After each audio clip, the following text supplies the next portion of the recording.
Good morning. We are back for day 11 of the Commonwealth versus Karen Read. The Commonwealth has accused Karen Read of striking her boyfriend, Boston police officer John O'Keefe, with her car after a night of drinking and leaving him in the snow to die. The defense is saying, as they said in their opening statement, that Karen Read was framed and this is all a cover-up. We ended the day with the testimony of Julie Nagel. She had just finished cross-examination. We have not gotten to redirect yet, but we also had testimony from Sarah. Sarah and Julie arrived together at 34 Fairview to celebrate their friend Brian Albert Jr.'s birthday, and then they left together with Jen McCabe. I thought the testimony of Sarah, who is an RN, gave us the best timeline that we've seen so far. I found her testimony to be very neutral and very credible. Just, I saw this, I was here, I did this person went there, I did that. She said they left sometime after 2 a.m. and left with Jen and Matt McCabe, who dropped them off at home. Then we got into the testimony of Julie Nagel. Remember, Brian Albert Jr. had said that he was looking outside because Julie Nagel was talking to her brother, and that's when he saw a dark-colored SUV outside the house. Julie Nagel testified that she saw a dark-colored SUV outside the house near the mailbox, then pull up and stop, then pull up and stop again near the flagpole before she went outside to talk to her brother, and that SUV was gone by the time her brother got there and she went outside to talk to him. Nobody asked her what drew her attention outside or why she was looking out the window. She had texted her brother sometime around 12:15, she said, to come and pick her up. Nobody asked her why she changed her mind to not leave with her brother when he came to pick her up. At some point, it seems that Jen McCabe said something to Sarah and Julie along the lines of, "We'll give you a ride home." But if she's ready to go at 12:15 and she's been there since 6 p.m. and she's ready to go, why stay? They didn't end up leaving till right around 2 a.m. Why didn't she leave with her brother? And that's not been clarified. But that's not the main point of her testimony, because she is testifying that as they were leaving the residence, she was on the driver's side of the car talking to Julie, who was on the passenger side.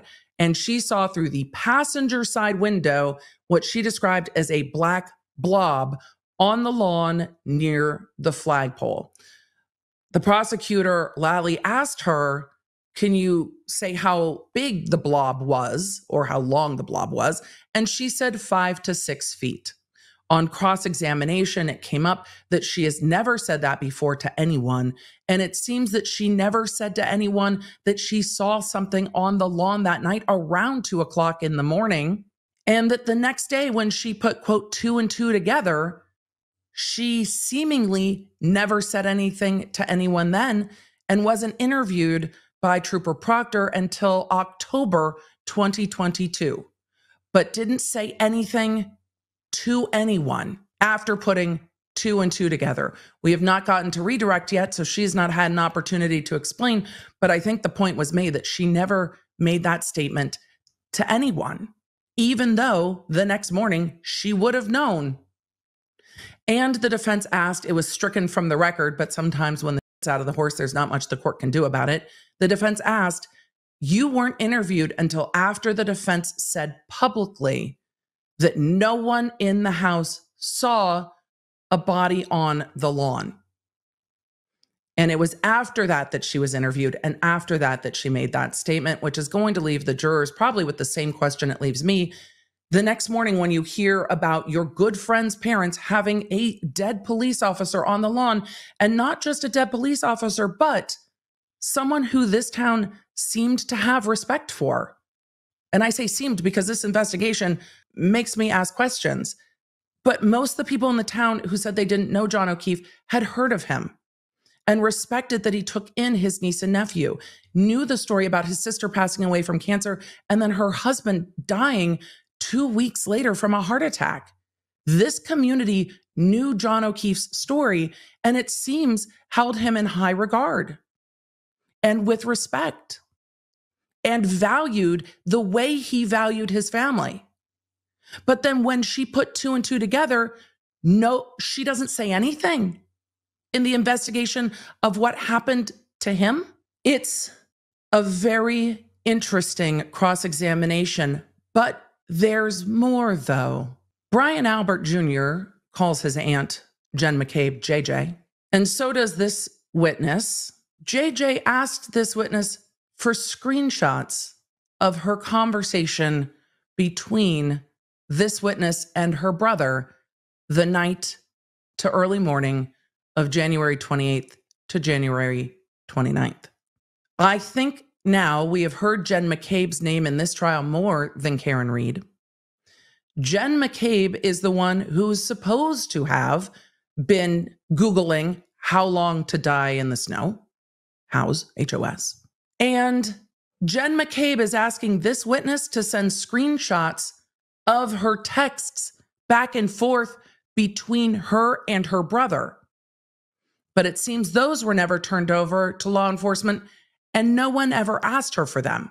What in the world is Jen McCabe doing?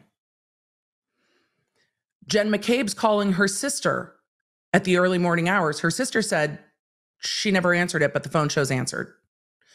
Jen McCabe was calling Julie Albert, her best friend, at 5:55 in the morning. But Julie says she never called her back. Jen McCabe was one of the first people back at the Albert residence the next morning. Jen McCabe was with Karen Read when they were at 34 Fairview on the lawn when John O'Keefe was found. It seems that it was Jen McCabe, the one that was talking with Karen Read when Karen Read was looking at her saying, "I hit him."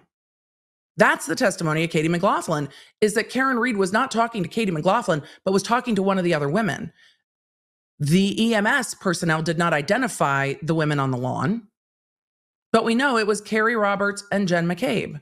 And then Jen McCabe went into 34 Fairview and woke everyone up. Both Alberts described Jen McCabe as distraught, hysterical. Law enforcement and EMS described everyone but Karen Read as calm. What in the world is going on? And why weren't any of the individuals that were in 34 Fairview during the time period that the prosecution seems to believe that John O'Keefe ended up on the lawn, why were none of them interviewed? Some of them for months, some of them not until last week. So at the end of day 11, we know what everyone was drinking except for Karen Read. We know that it was snowing. And now we know that there was an SUV that two people saw. But there are a lot of questions that remain.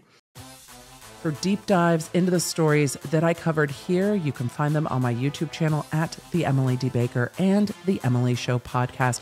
I stream every Tuesday and Thursday. The podcast goes live on Wednesdays. And if you want to stay in the loop with everything I'm doing, receive the fastest notifications out there, and get more Law Nerd community, join me at lawnerdapp.com, our free app for iOS and Android.